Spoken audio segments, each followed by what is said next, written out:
Muito bem. Bom, vamos ver, né, se esse encontro de fato vai acontecer. Bom, vamos falar agora sobre as primárias, né, que estão acontecendo para definir aí candidatos para as eleições de meio de mandato. Lembrando que as eleições de meio de mandato dos Estados Unidos acontecem no dia 3 de novembro. Elas são chamadas de eleições de meio de mandato, porque acontecem no meio do mandato de 4 anos do presidente americano, e vai ser renovada a Câmara dos Representantes por completo, os 435 deputados, que têm mandatos de 2 anos, então eles vão disputando ali nas midterms, e também são 100 senadores no Senado, só que cada senador fica 6 anos no cargo. Então as eleições são escalonadas, então 1/3 do Senado vai ser renovado. Em 2026 são 33 cadeiras, além de 2 eleições especiais.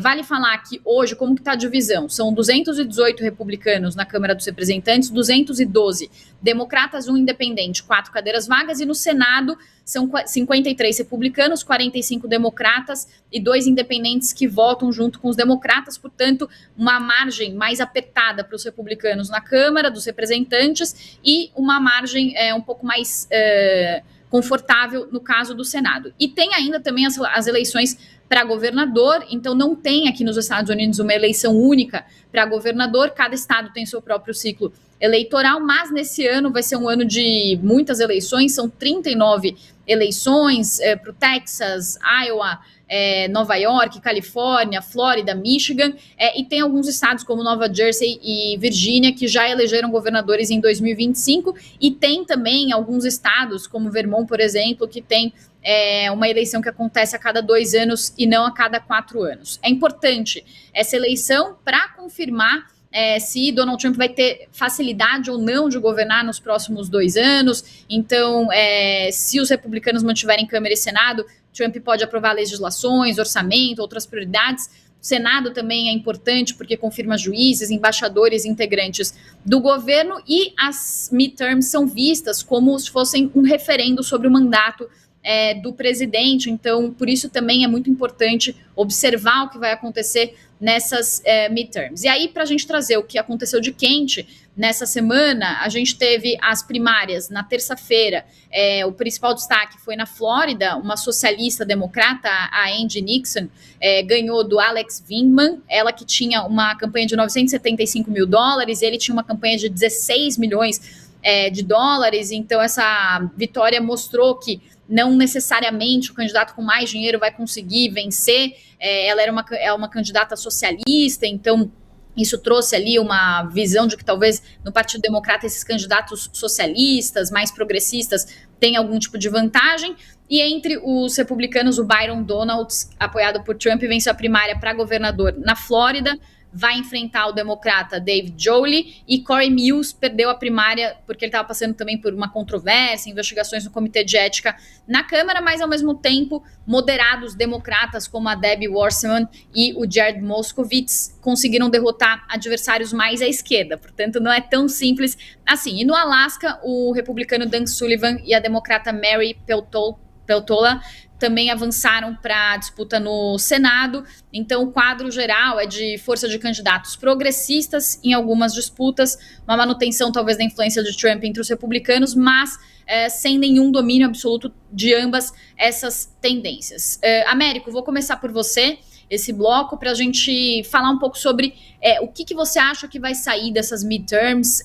Tem essa pesquisa Reuters Ipsos que saiu nessa semana mostrando que a aprovação de Donald Trump é a pior do seu segundo mandato, em 33%, e a questão da guerra no Irã está pesando bastante. 80% dos americanos acham que o conflito vai se prolongar. Queria que você falasse o que está em jogo nessas eleições e se você acha que Trump ainda pode ser um bom cabo eleitoral ou não. Eu acho que tem 2 elementos que são muito importantes para essas eleições. São os 2 principais elementos, eu acredito. Primeiro é justamente essa espécie de referendo sobre o presidente Donald Trump. É claro que são eleições para o Congresso, são eleições, em alguns casos, para governador, mas tem uma influência muito grande, obviamente, do presidente Donald Trump, e o fato dele estar mal nas pesquisas certamente não vai ajudar aqueles candidatos que ele está apoiando mais diretamente, especialmente aqueles candidatos do MAGA, o movimento aí do Make America Great Again, Faça América Grande de Novo, que é um movimento radical dentro do Partido Republicano. O presidente Donald Trump tem essa baixíssima taxa de aprovação, muito por conta da guerra no Irã, mas não só por conta disso. Nós já estamos aí 1 ano e meio de mandato do presidente Donald Trump e, do ponto de vista do eleitor americano, ele não tem feito nada que tenha ajudado o eleitor americano em combater o custo de vida. Pelo contrário, até por conta da guerra, tem piorado a questão do custo de vida. Ele não fez nenhuma grande reforma dentro do país. Ele faz muito barulho, muitas declarações bombásticas, é muito pouco popular a guerra no Irã, mas também as próprias políticas internas dele acabam sempre sendo aprovadas muito pelos eleitores do MAGA, não necessariamente pelo americano médio, o americano que não faz parte de nenhuma corrente política. Então, o governo do presidente Donald Trump tem sido ruim na questão da política externa, do ponto de vista da guerra no Irã, de vários outros assuntos que têm menos impacto na política interna, mas também não tem feito uma grande administração do ponto de vista do eleitor americano, especialmente com relação ao custo de vida, a mudanças na economia. Então, vai ser, num certo sentido, um referendo que sobre o mandato dele não é só isso, de novo, a questão da eleição para o Congresso é diferente de uma eleição presidencial, mas ele vai ser um peso para muitos candidatos republicanos carregarem. E o segundo ponto importante é um fenômeno que está acontecendo dentro do Partido Democrata. O Partido Democrata que também vem fazendo uma oposição muito ruim ao presidente Donald Trump, até por conta de, como você colocou, tem minoria tanto no Senado como na Câmara, mas é um partido que não conseguiu se organizar para contrapor as ideias do presidente Donald Trump. E está vendo ganhar muita força dentro do partido a reação aí dos lados mais progressistas, os candidatos mais progressistas e os candidatos, inclusive, os socialistas democráticos, que são um movimento mais à esquerda dentro do Partido Democrata.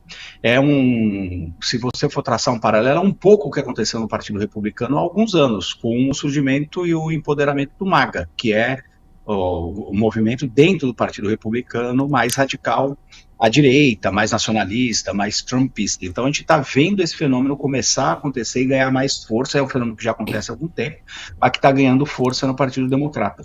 Só para concluir, a gente precisa lembrar que nos Estados Unidos, com esses dois grandes partidos, são os dois principais partidos, eles funcionam como guarda-chuvas, né? Você tem várias tendências dentro desses partidos. E o Partido Democrata, que está fazendo uma péssima, a elite, vamos colocar assim, os caras que dominam o Partido Democrata, que está fazendo uma péssima oposição ao presidente Donald Trump, porque não consegue formular política, não consegue formular alternativa, está vendo crescer perigosamente, do ponto de vista deles, esse movimento dos socialistas democráticos, dos progressistas, ou a ala mais à esquerda do Partido Democrata. É preciso checar se isso vai reverter em votos, porque possivelmente os democratas gostariam de estar mais ao centro, para conseguir os votos não apenas do seu eleitorado tradicional, mas conseguir pegar daqueles republicanos que estão insatisfeitos ou independentes que estão insatisfeitos com o Trump. Então, talvez não tenha um impacto positivo para os democratas, mas possivelmente vai levar a um debate interno no Partido Democrata que vai ter que tomar algumas decisões e talvez melhorar a sua posição aí como um partido de oposição, vai ter que rejuvenescer um pouco ali as suas ideias.